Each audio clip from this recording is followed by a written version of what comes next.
Joseph Vijay எனும் நான்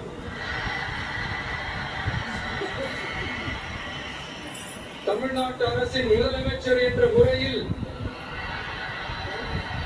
எனது கவனத்திற்குள்ளாவதும் தெரிய வருவதுமான எந்த பொருளையும் முதலமைச்சரின் கடமைகளை உரியவாறு நிறைவேற்ற தேவையான அளவுக்கன்றி ஒருவரிடமோ பலரிடமோ நேர்முகமாகவோ மறைமுகமாகவோ அறிவிக்கவோ வெளிப்படுத்தவோ மாட்டேன் என்று ஆண்டவன் மீது ஆணையிட்டு உறுதிமொழிகிறேன்.